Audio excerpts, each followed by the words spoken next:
కొన్ని బలమైన సంగతులు మనం విందాం. చాలా ప్రాముఖ్యమైనవి ఉన్నాయి. గతించిన రోజు నుంచి ఈ రోజు వరకు క్యారెక్టర్ స్టడీ అనేది ఎక్కువగా మోటివేషన్ జరిగింది. ఇక ఇప్పుడు కాస్తంత మనసు పెడితే కానీ అర్థం కాని ఒక స్టడీలోకి మనం వెళ్ళబోతున్నాం. మరలా నేను చెప్తున్నాను, మనసు పెట్టి ఏం జరుగుతుందో సొసైటీలో నుంచి ఒక్కసారి ఈరోజు ఈ తరగతిని మనం చూడాలి. ప్రశ్న, ఈ బైబిల్ పట్టుకోలేని తొలినాళ్ళలో ఒక ప్రశ్న ఉండేదండి, అసలు దేవుడు ఉన్నాడంటావా అని. అప్పుడప్పుడు చూడండి, మనం ఎంత భక్తిని గణించినప్పుడప్పుడు మనలో దోబూచులాడే ప్రశ్న, ఉన్నాడంటారా అని అనిపిస్తుందా చెప్పండి. నువ్వు ఉద్యోగం కొరకు ప్రార్థన చేసిన తర్వాత ఉద్యోగం రాకపోతే అప్పుడు అనిపిస్తుంది ఏమని, ఉన్నాడంటారా అని. నీ ఆరోగ్యం కొరకు నువ్వు ప్రార్థన చేసిన తర్వాత దానికి జవాబు రాకపోతే అనిపిస్తుంది అసలు ఉన్నాడంటారా, ఏదన్నా మాయలో ఉన్నామంటామా. ఆధ్యాత్మిక విమర్శ కాదు కానీ కాస్తంత జ్ఞానయుక్తమైన మనుషులుగా ఆలోచించే ఒక అవసరత మనకుంది. మరలా దేవుడు ఉన్నాడు అనడానికి ఈ భూమి మీద రుజువు ఏముంది? మిమ్మల్ని అడుగుతున్నాను, నేనే అడుగుతున్నాను, మరలా అడుగుతున్నాను, ముఖాముఖిగా చెప్పండి. ఈరోజు కాస్తంత క్రైస్తవులం అని గంట మర్చిపోండి. మనం ఎవరం క్రైస్తవులం కాదు. ప్రజెంట్ ఈ లెసన్ వరకు ఎవరో బయట ఉన్నవారు, ఆ బయట ఉన్నవారు కోణం నుంచి ఆలోచించండి. ఈ తరగతిని కాస్తంత పరిశీలించండి. దేవుడు ఉన్నాడు అనడానికి రుజువేంటి? సెమినార్ కాదు, దేవుడు ఉన్నాడు అనడానికి రుజువేంటి? ఒకే ఒక్కటి, మీ చేతుల్లో నా చేతుల్లో నా బైబుల్. ప్రశ్న, దేవుడు ఉన్నాడు అనడానికి రుజువు బైబిల్ అయితే ఆ బైబుల్ నిజమనడానికి రుజువేంటి? అదేంటంటే విశ్వాసం పోగొట్టేసులో ఉన్నారు ఈరోజు అనుకోకండి. నాకు వచ్చేవన్నీ డౌట్స్ ఇవి, చాలామంది అడుగుతున్నారు కూడా. బైబిల్ ఏమీ లేదండి, కాస్తంత తెలివైన వాళ్ళందరూ కలిసి కూర్చుని అన్నారు. అలా అన్నవారికి నీ దగ్గర ఉన్న సమాధానం ఏంటి? ఏమంటాం? బొక్క మీద వచ్చేస్తాం అంతే, అంతనే ఇంకేమన్నా ఉందా? మరలా నేను అడుగుతున్నాను, మీ బైబిల్ ఆధారాలు లేనిది అన్నాడు మరొకడు. లేదు లేదు లేదు, ఒరిజినల్ వేరు, ఇప్పుడున్న బైబిల్ వేరు. ఒరిజినల్ వేరు, నకల్ కాపీ వేరు, ట్రాన్స్లేషన్ తేడా అయిపోయింది.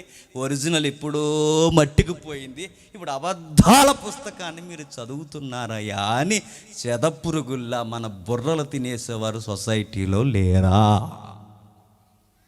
2014 ఈనాడు వార్త వచ్చింది ఒకరోజు, ఎంతమంది గుర్తుందో? యేసుక్రీస్తుకు పెళ్ళయింది అని. ఆనంద భారతి కాకినాడలో 3 రోజులు ఏకదాటిగా మోమాటం లేకుండా ఆ వార్త మీద మాట్లాడడం జరిగింది. ఆ రోజుల్లోనే అందులో వచ్చిన వార్త ఏంటో తెలుసా? జోసెఫ్ అండ్ అస్సినత్ న్యూ గాస్పల్, అది టైటిల్. ఏముంది? జోసెఫ్ అస్సినత్, ఎక్కడో విన్నా ఈ పేరు. జోసెఫ్ అంటే ఈజిప్ట్ సింహాసనం మీద కూర్చున్న ఆ అబ్బాయి, యంగ్స్టర్, బ్యూటిఫుల్ మ్యాన్. ఎవరైనా? యోసేఫ్ గారు. వాళ్ళ ఆవిడ పేరు అస్సినత్, ఆమె పూజారి గారు అమ్మాయి. ఆ అమ్మాయిని యోసేపు గారు పెళ్లి చేసుకున్నారు.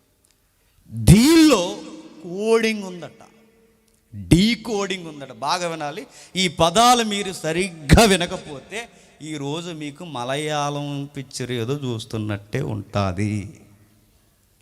బొమ్మ కనబడుతుంది, ఏదో జరుగుతుంది అనిపిస్తుంది అంతే. ఎప్పుడు నేను మరలా చెప్తున్నాను, క్యారెక్టర్ స్టడీలు అర్థం అవ్వడం చాలా ఈజీ. బైబుల్ థియలాజికల్గా అర్థం చేసుకోవడం కాస్త కష్టపడాలి. కొన్ని విషయాలు మనకు తెలియకపోతే అప్పుడప్పుడు మన విశ్వాస పునాదులు కదిలే ప్రమాదం ఉంది, అందుకు తెలియాలి.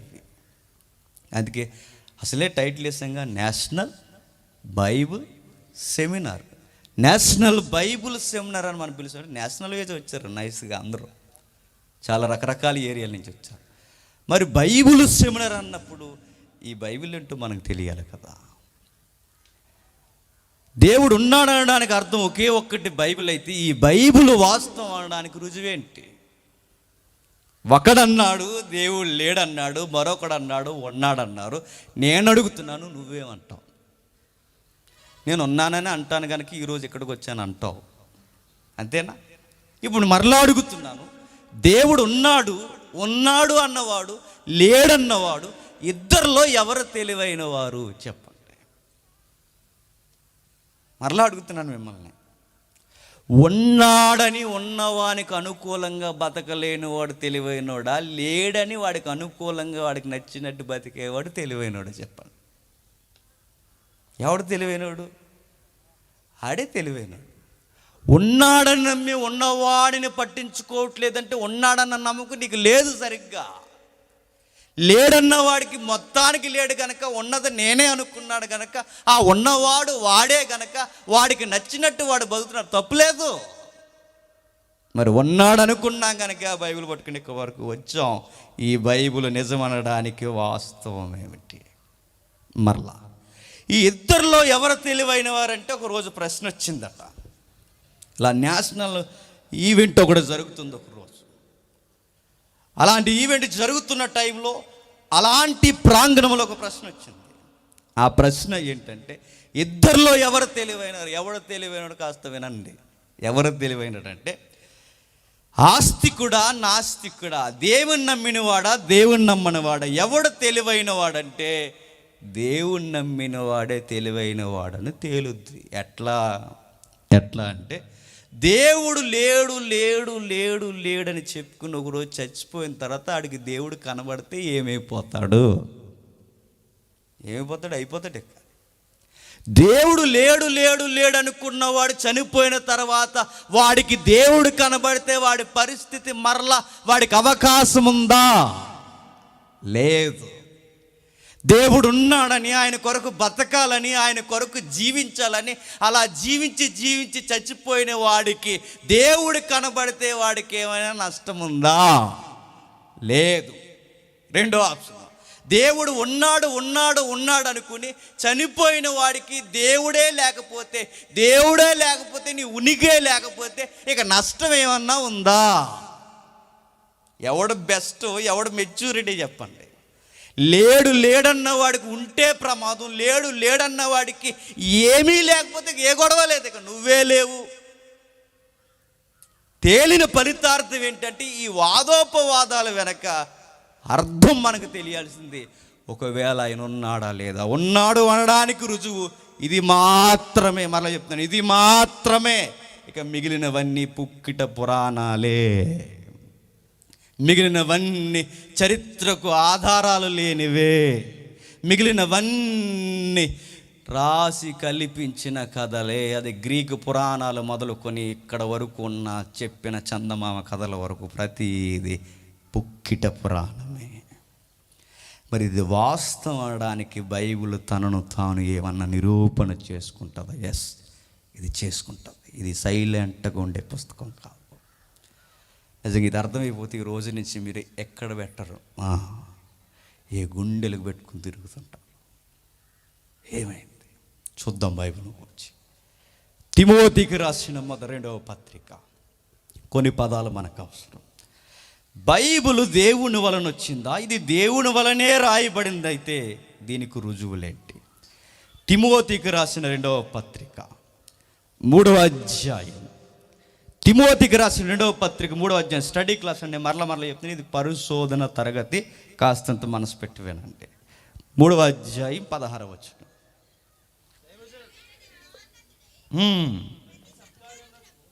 ప్రతి సత్కార్యమునకు పూర్ణముగా సిద్ధపడి ఉండినట్లు దైవావేశం వలన కలిగిన ప్రతి లేఖనము ఉపదేశించుటకును, ఖండించుటకును, తప్పుదిద్దుటకును, నీతి యందు శిక్ష చేయుటకును ప్రయోజనకరమై ఉన్నది. అక్కడ ఒక ఆగుదాం. మన ప్రశ్న ఏంటి? మరలా మన మోటో ఏంటి? ఇది దేవుని గ్రంథమా కాదా అన్నది మన ప్రశ్న. ఆ ప్రశ్నతో ఆ గ్రంథాన్నే పరిశీలించడానికి బయలుదేరం, దర్యాప్తు స్టార్ట్ అయింది. ఈ దర్యాప్తులో మనకు మొట్టమొదటిగా తగిలిన వచనం ఏంటంటే, ఈ గ్రంథం దైవావేశం వలన రాయబడిందట. ఎలా రాయబడిందట? దైవావేశం. అడుగుతున్నాను, దైవావేశం అంటే అదేనండి మెట్లు ఎక్కినప్పుడు వస్తుంది, అది కాదు. దైవావేశం అంటే అదే అండి, ఇందాక న్యాయం చేసాం, ప్లేట్ కాక 2 ప్లేట్లు, అప్పుడు నడిచినప్పుడు వచ్చిందండి, అది కాదు. ఆవేశం అంటే సన్నీ గారు, మీరు, ప్రసాద్ గారు అందరు గట్టిగా అరుస్తున్నారు కదండి, అది కూడా కాదు. ఆవేశం అంటే ఒక పదం రాయబడింది, మూల పదం, బ్రీత్డ్ అవుట్ అన్నాడు. మరలా నేను చెప్తున్నా, బ్రీత్డ్ అవుట్ అన్న అర్థానికి ఏంటంటే దేవుని యొక్క కలయిక మనుషుల్లో కలగజేసుకోవడం స్టార్ట్ అయింది. అర్థం కాలేదు. మరలా బ్రీత్డ్ అవుట్ అంటే లోపల నుంచి, బాగా లోపల నుంచి ఒక స్వరం లేదా లోపల నుంచి ఒక ప్రేరణ రాస్తున్న వ్యక్తిని ప్రేరేపిస్తాదట. ఎట్లా అది అర్థం చేసుకోవడం ఒక క్లాసిక్ ఎగ్జాంపుల్ ఉంది. నేను మాట్లాడుతున్నాను ఇప్పుడు. నేను మాట్లాడుతున్నప్పుడు బాగా వినండి, మాట అనేది ఎలా వస్తుంది, అలా వస్తుంది అనకూడదు. కర్నూలు నుంచో ఏదో వీడియో వచ్చిందండి ఆ మధ్య, కరోనా గురించి. ఇక్కడ కర్నూలు కిసాన్ గడి, ఈ కర్నూలు నుంచి వీడియో వచ్చినప్పుడు, కరోనా గూర్చి వీడియో వచ్చినప్పుడు ఆ వీడియో భలే నవ్వు వచ్చింది. కరోనా ఎలా వచ్చిందిరా అని ఒకడు అడిగాడు, నీలాటోడు నాలాటోడిని. ఆడు అన్నాడట, ఆ ఈదులోంచి వచ్చి ఈ ఈదులోకి వచ్చి ఆ ఈదులోంచి అలా పోయింది అన్నాడట. అది కాదు, చెప్పినోడు తెలివైనడు, ఎన్నోడు తెలివైనడు. ఎలా వచ్చిందంటాడు అన్నాడు. ముందు ఆ ఈదులోకి వచ్చింది, ఈదులోకి వచ్చింది, ఈదులో వచ్చి ఆ ఈదులోకి పోయింది అన్నాడట. దైవావేశం అంటే ఎలా వచ్చింది, ఎలా వచ్చింది, అలా వచ్చింది కాదు, అది ఎలా వచ్చింది. మన బైబిల్ మనకు తెలియకపోతే సిగ్గేయాలండి. మన బైబిల్ మనకు అర్థం కాకపోతే సిగ్గుపడాలి. సిగ్గుపడడం కాదు, నీ ముఖాన్ని నువ్వు అద్దంలో చూసుకొని, మరి నీకు సిగ్గు లేదురా, నీకు బైబిల్ నీకు తెలియట్లేదురా అని మనం తిట్టుకోవాలి. అద్దం ముందుకు వెళ్తే అవన్నీ గుర్తురావు మనకి. ఏం గుర్తొస్తే, కొంచెం ఎక్కువైందో ఉందటి కట్ చేద్దాం అనుకుంటాం. అవన్నీ గుర్తొస్తాయి మనకి. ఈసారి అద్దం ముందుకు వెళ్ళిన గుర్తుపెట్టుకోరే, దేవుడు రాయించిన బైబిల్ గురించి నీకు ఏమన్నా స్టాండింగ్ ఉందా. నిద్ర రాకూడదు అనుకునే విషయాలు మనకి.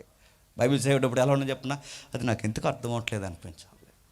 ఈ సందర్భం నాకు ఎందుకు అర్థమవుతలేదు, ఆధారం నాకు ఎందుకు దొరకట్లేదు, లేదా అడుగుతున్న వ్యక్తికి నేను ఎందుకు ప్రశ్నకు జవాబు చెప్పలేకపోతున్నాను, అంత ఆధారం లేని విశ్వాసమా నాది అని నాకే నా బుర్ర తినేయాలి. అలా ఉన్నవాడికి బైబిల్ అర్థం అవుతుంది.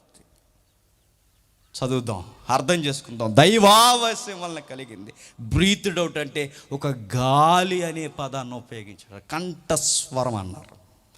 ఇప్పుడు నేను మాట్లాడుతున్నప్పుడు ఉంచడానికి కారణం ఏమి అంటే, వాళ్ళలో ఉండి రాయించిన మరొక రైటర్ ఉన్నాడట. రైటర్ పేరు హోలీ స్పిరిట్, పరిశుద్ధాత్ముడు. కనిపించే రైటర్ పేతురైతే, పేతురులో ఉన్న మరొక రచయిత ఎవరు? పరిశుద్ధాత్ముడు. వీరిద్దరి కలయిక వలన తండ్రి చిత్తం వస్తుందట భూమి మీదకి. మరలా అడుగుతున్నాను, దేవుని చిత్తం కూడా మరుగు చేసే ప్రమాదం మధ్యవర్తులకు ఉందంటే ఎందుకు లేదు? అప్పుడప్పుడు ఆదివారం వర్తమానం ఇలాంటి డయాసులు చాలామంది ప్రసంగికులు చేసే పని అని చెప్పిన, ఎవడి మీద అన్న కోపం ఉంటే ఆడి మీద ప్రసంగం చేస్తాడు. వచ్చి చేసాడండి. ఎవడి మీద ఏదన్నా ఉంటే ఈ వారం ఆడి మీదే ఆ ఇచ్చ ఏంటో తెలుసా?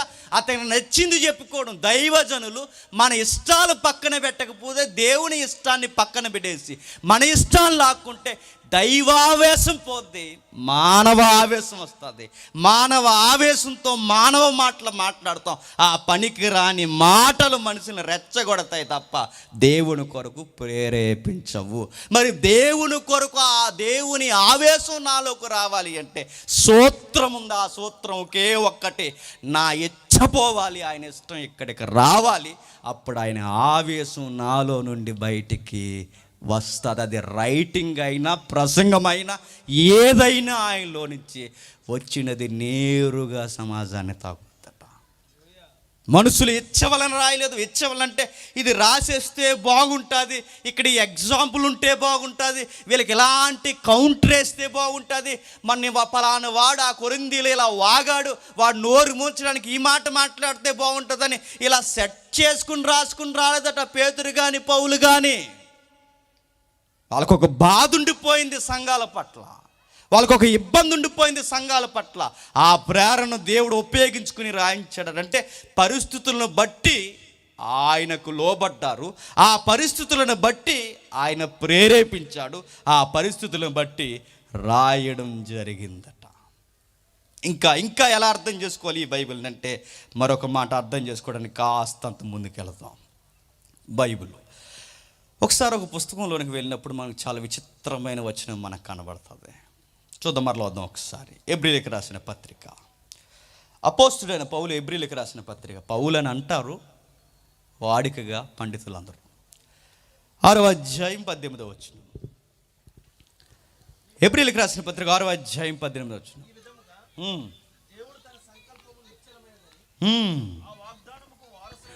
ఆ వాగ్దానమునకు వారసులైన వారికి మరి నిశ్చయముగా కనుపరచవలనని ఉద్దేశించిన వాడే తాను అబద్ధమాడజాలని నిశ్చలమైన 2 సంగతులను బట్టి మన ఎదుట ఉంచబడిన నిరీక్షణను చేపట్టుటకు శరణాగతులమైన మనకు బలమైన ధైర్యము కలుగునట్లు ప్రమాణము చేసి వాగ్దానములను దృఢపరచని అడుగుతున్నాను.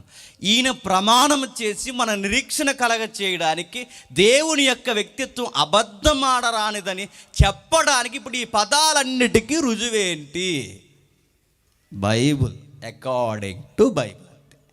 మరి ఈ బైబుల్ నిజమా అబద్ధమని మనకు ఎట్లా తెలుస్తే? బయటోడు ఏమంటాడంటే అది మనుషులు రాశారయ్యా, ఆకాశం నుంచి చెయ్యొచ్చు ఏమీ రాయలేదు అంటున్నాడు. నిజమే, ఆకాశం నుంచి చెయ్యొచ్చు ఏమీ రాయలేదు, మనుషులే రాశారు. కానీ ఆ మనుషులు రాస్తున్నప్పుడు దేవుడు కలగజేసుకున్నాడని ఈ గ్రంథం అట్టు వాగుతున్న వానికి నిరూపణ చేస్తుంది. ఏమని నిరూపణ చేస్తుందంటే రాసింది మనుషులే కానీ రాయించింది దేవుడు, రాస్తున్నది వాళ్ళే కానీ రాస్తున్నది వెనక్కున్న పరిశుద్ధాత్ముడు. వాళ్ళ ఇష్టాలు ఏమీ రాయలేదు, వారి అనుభవాలు ఏమీ రాయలేదు. మరొక మాట నేను చెప్పనా, ఒక కీర్తన దావీదు క్రీస్తు పూర్వం రాస్తున్న టయానికి, అది 4వ కీర్తన అయినా 6వ కీర్తన అయినా 51వ కీర్తన అయినా, దావీదు క్రీస్తు పూర్వం ఒక కీర్తన రాస్తున్నప్పుడు ఈ కీర్తన ఒకరోజు బైబిల్ వస్తుందని, ఆ బైబిల్లో కొన్ని పుస్తకాలు వస్తాయని, ఆ పుస్తకాల్లో కూడా ఒక కీర్తన పుస్తకం ఉంటుందని, ఆ కీర్తన పుస్తకంలోనే అది 4వ కీర్తన 6వ కీర్తన 51వ కీర్తనగా పెడతారని దావీదుకి తెలుసా? తెలీదు. ఆయనకి తెలిసిందల్లా ఒక్కటే, ఈ సమకాలీన సమాజానికి దేవుని గూర్చి చెప్పాలనుకున్నాడు, రాశాడు. అక్కడ వరకే తెలుసు. 2022లో ఒక సెమినార్ జరుగుద్ది. ఆ సెమినార్లో కొంతమంది ఉంటారు, వాళ్ళు ఒక కీర్తన నాదించారు, నేను రాసింది చదువుతారని దావీదుకి తెలుసా? తెలియదు. మరి ఎవరికి తెలుసు? దావీదుకి తెలియదు, దేవునికి తెలుసు. రాసిన వాడికి తెలియదు, రాయించిన వాడికి తెలుసు. ఎలా తెలుసు? ఈ తెలిసిన దేవుడు ఆ రోజు వాళ్ళకి చెప్పడమే కాదు, వస్తున్న నీకు నాకు భవిష్యత్తులో రాబోతున్న ప్రతి ఒక్కరికి ఇది అవసరమని రాయించిన వాడికి తెలుసు. అందుకే ఎప్పుడో రాయబడిన వాక్యాలైనా ఇప్పుడు పరిస్థితులు కూడా సరిపోతున్నాయా లేదా? అదే బైబిల్కున్న గొప్పతనం. ఎలా రాస్తున్నాడయ్యా? ఎలా రాశాడంటే దావీదుకి అక్కడ వరకు, ఆ కాలం వరకే తెలుసు. లేదా మెస్సేను గురించి ఎదురు చూపులు తెలుసు, నిరీక్షణ తెలుసు. కానీ ఒక 2022లో ఇది 66 పుస్తకాలు అవుతుందని, 66 పుస్తకాల్లో కీర్తన పుస్తకం ఒకటి ఉంటుందని, దానిలోనికి నా కీర్తన ఎక్కిస్తారని, ఎట్లయినా సరే నా కీర్తన అందులోకి ఎక్కించాలని ఏదో ఇంటెన్షన్తో దావీదు రాయలేదు. పౌలు గారు కూడా క్రొత్త నిబంధనకి 27 పుస్తకాలు వస్తాయి. 27 పుస్తకాలు నాయి ప్రత్యేకించి 14 పత్రికలు ఎక్కువ అవ్వాలి, అపోస్తుల కన్నా ఎక్కువ పుస్తకాలు నావే ఉండాలని రాయలేదు ఆయన. రాస్తున్నప్పుడు కూడా ఆ పుస్తకాలు ఇలా కూర్చబడతాయని రాసిన వారికి కూడా తెలియదు, రాయించిన వాడికి తెలుసు. వాళ్ళకి నేను మాట మరలా చెప్తున్నాను, బైబిల్ అంటే ఇలా లేదండి ఒకప్పుడు. ఈరోజు ఎంత ఈజీగా మౌనంగా మన చేతుల్లో ఉన్నట్టుగా లేదు. దీని వెనక ఎన్ని ప్రాణత్యాగాలు జరిగాయో తెలుసా, ఎంత గోస జరిగిందో తెలుసా. చూద్దాం, ఒకసారి చూద్దాం. అబద్ధమాడని దేవుడు, అబద్ధమాడరాని దేవుడు, అవకాశమే లేని దేవుడు, ఎవరిని మోసం చెయ్యని దేవుడు ఉన్నాడు అనడానికి రుజువేంటయ్యి ఈ బైబిల్ అయితే. బయట వాళ్ళు ఎన్నో అడుగుతున్నారు, మరి ఈ బైబిల్ నిజం అనడానికి ఆధారం ఏంటి? చూద్దాం ఒకసారి. కొన్ని ఇమేజెస్ కనబడతాయి, చూడండి. రెడ్ సీ డెడ్ సీ, మృత సముద్రం చూడండి, డెడ్ సీ. ఒకసారి చూడండి, 19వ శతాబ్దంలో డెడ్ సీ గృహలో ఉంది. ఇది కాదు. నెక్స్ట్ ఇంకొకటిది, నెక్స్ట్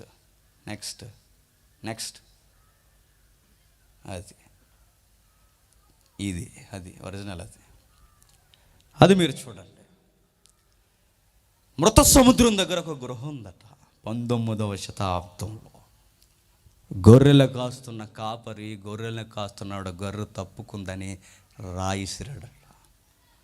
ఇసిరబడిన రాయి ఇసిరినట్టుగా వెళ్ళిపోయి గొర్రెకి తగలకుండా ఎక్కడో టంగమ తగిలిందట. సౌండ్ తేడా వచ్చింది అనుకున్నాడట గొర్రెల కాపరి. లోనకి వెళ్ళాడు, చూశాడు, ఏదో ఉంది ఇక్కడ వస్తువు అని తిరగేసి చూసేసరికి అక్కడ కనిపించిన పెద్ద పెద్ద బాణలు. ఆ పెద్ద పెద్ద బాణలు చూపించి, ఎప్పుడైతే ఆ పెద్ద పెద్ద అవి చూడండి, రాతి బాణంలో ఏదో వజ్రాలు, వైడూర్యాలు, బంగారం నిలవుండిపోయింది అనుకుని ఒకేసారి తీసేసరికి అందులో చుట్టబడిన పురాతనమైన ప్రతులు కనబడ్డాయట. అవి ఆ ప్రతులు ఒక్కసారి చూసేసరికి ఏమీ అర్థం లేదు, ఎందుకంటే ఆయన గొర్రెల కాపరి, చదువుకున్నవాడు కాదు. ఈ వార్త ఆ నోట ఈ నోట పాకి గవర్నమెంట్ వరకు వెళ్ళింది ఇజ్రాయేల్ ప్రభుత్వం.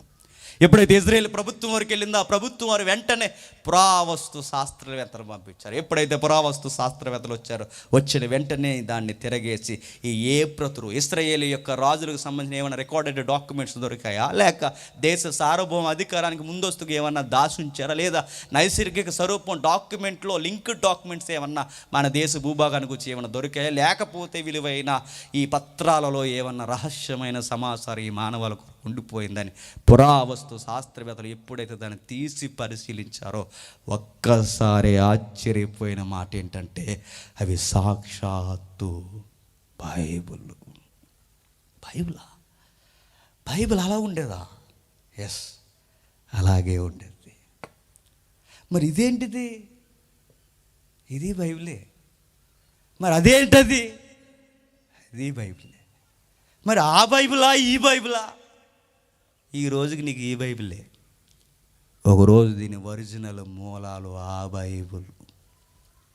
నేను మళ్ళీ అడుగుతున్నాను, మరి ఆ బైబిలు ఈ బైబిలు ఒక్కటే అనడానికి నాకు ఆధారం ఏంటి? మనం పురావస్తు శాస్త్రం అయితే తెలిసిపోద్ది మనకి. మనం పురావస్తు శాస్త్రవేత్తలం కాదు కాబట్టి అది ఇది ఒక్కటే అనడానికి, ఒకే భావం ఉందనడానికి రుజువేంటి? మనకంత జ్ఞానం లేదు కనుక ఎక్కడ ఉండిపోయాం. నిజంగానే మనకంత నాలెడ్జ్ ఉంటే మనం కూడా ఏమైపోతాం, సైంటిస్టులు అయిపోతాం. ఎప్పటికీ ఈ ఏరియాకి ఏదో కనిపెట్టేది, గ్రహాంతర ఏదో ఒకటి కనిపెట్టేసి గ్రహం మీదకి వెళ్ళిపోతాం గొడవ లేకుండా. అంత వద్దు. కానీ తెలిసిన జ్ఞానంతో దేవుడు కాస్త జ్ఞానం ఇచ్చాడు. కానీ మనకు అన్నీ అర్థమవుతాయి కదండి. సినిమాలు అర్థమవుతాయి. ఏ సినిమా ఇంకా రిలీజ్ అవ్వకుండా అది ఇట్టో పట్టో చెప్పేస్తాం మనం. ఇంకా ఎలక్షన్ జరగక మునిపే పంచాయతీలు ఈయన ఎవరు నెగ్గుతారో చెప్పేస్తాం మనం. ఎమ్మెల్యే గారు నెక్స్ట్ ఎమ్మెల్యే సీటీనికి వస్తుందో రాదో చెప్పి అన్నీ చెప్పేస్తాం. మనం చెప్పలేనిది ఏంటంటే అదే చెప్పం మనం బైబిల్లో. నీకు కాస్త జ్ఞానం ఇచ్చాడు కనుక ఇక్కడ కూడా ఉపయోగిస్తే తెలిసిపోతుంది. ఒక స్క్రీన్ షాట్ కనబడుతుంది చూడండి ఒకసారి. గూగుల్లో దొరికింది, గూగుల్ తల్లి ఇచ్చింది. ఏమని కనబడుతుందో ఒకసారి చూడండి, చూద్దాం ఒకసారి. బైబిల్ మనం తిరగేస్తున్నప్పుడు ఇప్పుడున్న బైబిల్ని ఒక్కసారి స్టడీ చేద్దాం. కొంచెం జూమ్ చేద్దాం. కనిపిస్తుందా? బైబిల్ మనం చదువుతున్నప్పుడు కొన్ని విషయాలు మీరు గమనించండి. చాలామంది ఏమని అడుగుతున్నారంటే, ఇప్పుడున్నది ఒరిజినల్ బైబిల్ కాదండి, ఒరిజినల్ బైబిల్ ఎప్పుడో శిథిలమైపోయింది, ఆ తర్వాత కొంతమంది కూర్చుని రాసేసారు, ఇది ఒరిజినల్లో ఇలా లేవండి, ఒరిజినల్లో యేసుక్రీస్తుకు పెళ్ళి అయ్యిందని ఉంది, ఆ ఒరిజినల్లో పెళ్ళి అయింది ఉంది కనుక పేతురు సువార్త దొరికింది, జోసెఫ్ అండ్ అస్మిత్ అనే ఒక సువార్త కూడా దొరికింది, కావాలంటే చూడండి, ఇదిగో చూడండి అని అలా ఆధారాలు చూపిస్తున్నారు ఈరోజు. చాలామంది ఏమంటే, ఇక చాలామంది ఉన్నారు కండి, ఈ గజకర్ణ గోకర్ణ ఈ మధ్య లేచిపోయారు అటు ఇటు చదవకుండా. లేచిపోయి చాలామంది ఏమంటున్నారంటే, ఇదిగో కావాలంటే మీరు చూడండి, మీ బైబిల్ ఒరిజినల్ కాదు, ఒరిజినల్లో ఇలా లేదు, మీ దగ్గరికి వచ్చింది ఒక కాపీ, జిరాక్స్ కాపీ, ఆ జిరాక్స్ అన్నీ అదే, ఆ జిరాక్స్ కూడా మారిపోయింది అన్నారు. ఇది మారిందో లేదో తెలియడానికి గమ్మత్తు ఏంటంటే, నిజంగా దేవుడు మన దేవుడు చాలా ఆశ్చర్యకరమైన దేవుడు అండి. దాన్ని జాగ్రత్తగా గమనించండి. అది గ్రీక్, అది గ్రీకు నీకు రాదు, నాకు రాదు. మనతో వచ్చిన గొడవ ఏంటంటే మన తెలుగు కూడా సరిగా రాదు. నిజంగా మన తెలుగు రాదు తెలుసా? నేను సిగ్గులేకుండా ఒప్పుకుంటున్నాను, మన తెలుగు కూడా రాదు మనకి. ఒక ఆవిడ ఇలా అందట, ఏమని తెలుసా? మొన్నే కొనుక్కున్నాను డబల్ కాట్ మంచం అందట. డబల్ కాట్ అంటేనే మంచం, మళ్ళీ డబల్ కాట్ మంచం ఏంటి? అది మన తెలుగు. మీకు అర్థమవుతుందా? మొన్నే కొనుక్కున్నాను డబల్ కాట్ మంచం, మా అత్తగారు ఎట్టారన్నదట. కలిసిపోయింది మన భాషే, మనం మర్చిపోయాం. నేను కామెడీకి ఎలాగ కొంచెం భోజనం చేశారుగా ఒక జోక్ చెప్తాను వెళ్ళండి, వెళ్దాం ఇలాంటి త్వరగా అర్థం, అందుకే జోకులు.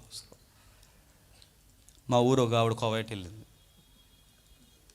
నవ్వుతున్నారు చాలామంది అన్నవాళ్ళు. చాలా రోజులు ఉండిపోయింది అక్కడ.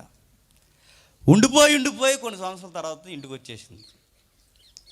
ఇంటికి వచ్చిన తర్వాత ఈ మధ్య ఎవరైనా మన ఊరుదులు పక్క ఊరు వెళ్తే ఇది పెద్ద గ్రహాలకు వెళ్ళి వచ్చినట్టు ఫీల్ అయిపోతారండి. అందరు కదలండి, కొందరు. వీళ్ళు వెళ్ళొచ్చిన ఆవిడ అందట ఏదో ఇక్కడ పుట్టలేని దానిలాగా వచ్చి వెళ్ళొచ్చి అన్నదట. ఆడికి వెళ్ళొచ్చి కొద్దిగా రొంగు మారిపోతుంది కానీ ఏసీలో ఉండి ఆడికి వెళ్ళొచ్చి ఇక్కడికి వచ్చిన తర్వాత అన్నదట, బయటకు వచ్చి కూరగాయల బండివాడు వచ్చాడట, కూరగాయలు గండానికి వచ్చిందట. ఆడుతూ అంటుందట, ఏమని తెలుసా? ఇవేమి కాయలు అని అడిగిందట.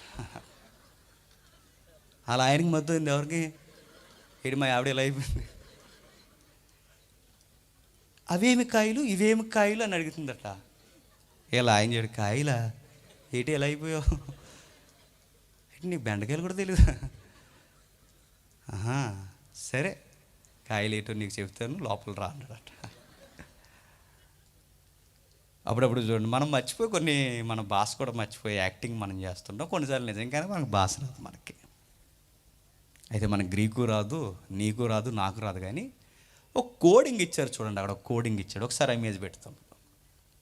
ఆ కోడింగ్ మాత్రం అబ్జర్వ్ కాస్త తెలివితేటలో, జస్ట్ కొంచెం తెలివితేటలో ఉపయోగించండి.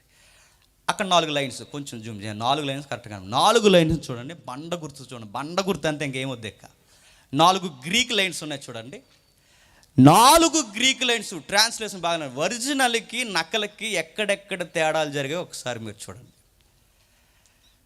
ఒక ప్రతు దొరికిందట, పురావస్తు ప్రతులు ఎన్నో దొరికాయట. ఈ దొరికిన ప్రతులన్నీ ఒక లైన్ మీద తీసుకొచ్చారు. ఎన్ని ప్రతులు అంటే, ఇప్పుడు మత్తయి సువార్త ఉందనుకోండి, మత్తయి సువార్త ఒరిజినల్ ఉంటే అలాంటి మత్తయి సువార్తకి చాలా మత్తయి సువార్తల జిరాక్స్లు కూడా ఉన్నాయి. మీకు అర్థమవుతుందో లేదో? ఇప్పుడు జిరాక్స్ మిషన్లు ఉన్నాయి. మరి 2000 సంవత్సరాల క్రితం జిరాక్స్ మిషన్లు ఉన్నాయా? లేవు. మరి అప్పుడు జిరాక్స్ ఎవరు?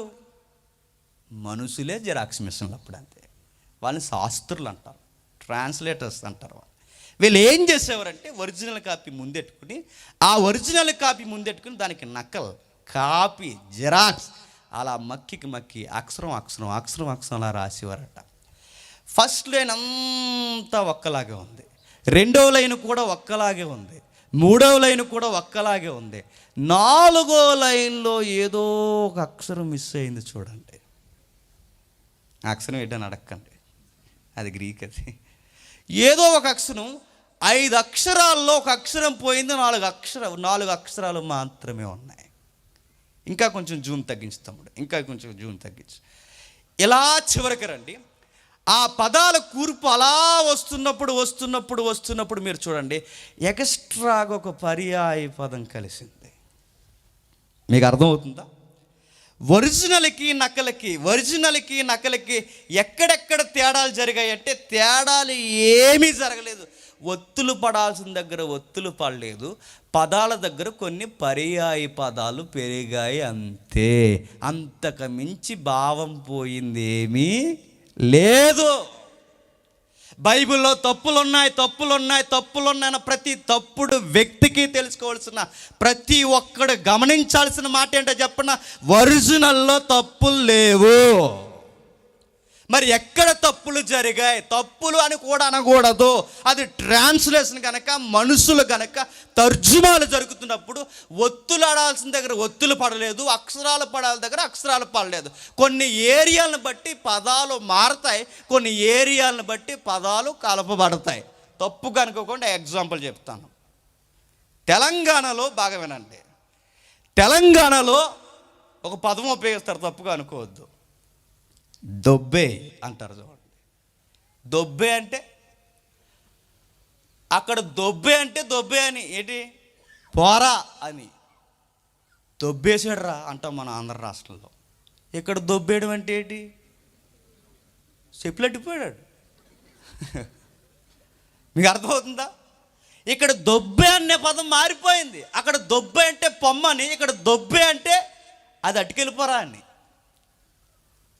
ఏరియాని బట్టి పదాలు మారాయి. ట్రాన్స్లేషన్లో ఎందుకు అప్పుడప్పుడు అక్షరాలు మిస్ అయ్యి అంటే కారణం ఒకే ఒక్కటి. కొన్ని అక్షరాలు ఎందుకు మిస్ అవుతాయి అంటే ఏరియాని బట్టి. మరలా అడుగుతున్నాను, మరి అంతా గ్రీకే కదండి అంటే తెలంగాణ తెలుగే, మనది తెలుగే, శ్రీకాకుళం తెలుగే, విజయనగరం తెలుగే, తెలుగులోనే రకాలు ఇవి. అర్థమైందా? లాంగ్వేజెస్ స్లాంగ్ మారుద్ది. అక్కడ దాకా ఎందుకండి, మన ఈస్ట్ గోదావరి అక్కడ పొండ కోనసీమ, రాత్రి నుంచి నవ్వుకుంటున్నాం ఒక పదం, చెప్పిన ఒక పదం ఏదైనా చెబుతున్నావు అనుకోండి, ఏదైనా చెబుతున్నప్పుడు మన సైడ్ ఈస్ట్లో ఏమంటారు చెప్పనా, నువ్వు ఆగరా అంటారు. ఆ పదాలు చూసారు ఎలా ఉంటాయో. అక్కడికి పోయి మీరు ఈస్ట్ నుంచి అలా తెలంగాణకు పోయి ఆగరా అంటే బాగా ఈస్ట్లో ఉంది అని అర్థం అవుతుంది. తెలుగులోనే రకాలు, ఇవన్నీ రకాలు సేమ్. అలాగే గ్రీకులో మనకు అనిపిస్తున్నప్పుడు అక్షర దోషాలను కూడా అనకూడదు. అక్షరాలు ఏరియాను బట్టి తర్జుమాలు జరిగాయి. అక్షరాలకి కొన్నిసార్లు కొన్ని పదాలకి పర్యాయ పదాలు ఇచ్చారు. ఎగ్జాంపుల్ ఏంటంటే ఫలించి, అభివృద్ధి పొంది, విస్తరించి, భూమిని నిండించండి. ఇదంతా ఒకటే కదా. ఫలించమన్నా, అభివృద్ధి పొందమన్నా, విస్తరించమన్నా, భూమిని నిండించమన్నా పదాలన్నీ ఒక్కటే. ఒకవేళ అర్థాలు వేరు ప్రసంగాలు ఉండొచ్చేమో కానీ పదాలన్నీ ఒక్కటే. ఆ పదాలన్నిటికీ డిక్షనరీ అర్థం కూడా ఒక్కటే. ఒక విషయాన్ని నొక్కడానికి కొన్నిసార్లు పర్యాయ పదాలు ఉపయోగిస్తారు. ఇలా అన్నాను, మళ్ళీ తప్పుగా అనుకోకండి. చెప్పు అంటాం అప్పుడప్పుడు మనం. అలా అన్నప్పుడు చెప్పు అనగానే అంటే దాని అర్థం ఏంటి, మాట్లాడు అని. ఈసారి ఎవరన్నా వచ్చినప్పుడు అలా చెప్పి వైపు చూసి చెప్పు అన్నావు అనుకో, ఏం చేస్తావు? ఇటు తేడా ఉంది ఎవరు అనుకుంటా. అది చెప్పే, ఇది చెప్పే, చెప్పు సేమ్. అంటే సందర్భాన్ని బట్టి పదం మారుతుంది. పదం ఒకటే, పదంలోనే అర్థం మారిపోతుంది. అలాగే అది చూపిస్తాడు ఒకసారి. అలాగే తర్జుమాలు జరిగినప్పుడు నేను మళ్ళీ చెప్తున్నాను, మీనింగ్ ఏమీ మారిపోలేదు. దానికి కోడింగ్ ఇచ్చారు చూడండి. కొంచెం ఇంకా జూమ్ తగ్గించి, ఇంకా కింద 4 లైన్స్ కొంచెం జూమ్ తగ్గించాడు చూడండి. చివరిన ఒక బ్లూ అక్షరాల లైన్స్ ఉన్నాయి చూడండి. పురావస్తు శాస్త్రవేత్తలు ఇచ్చే కోడింగ్ లాంగ్వేజ్ అది.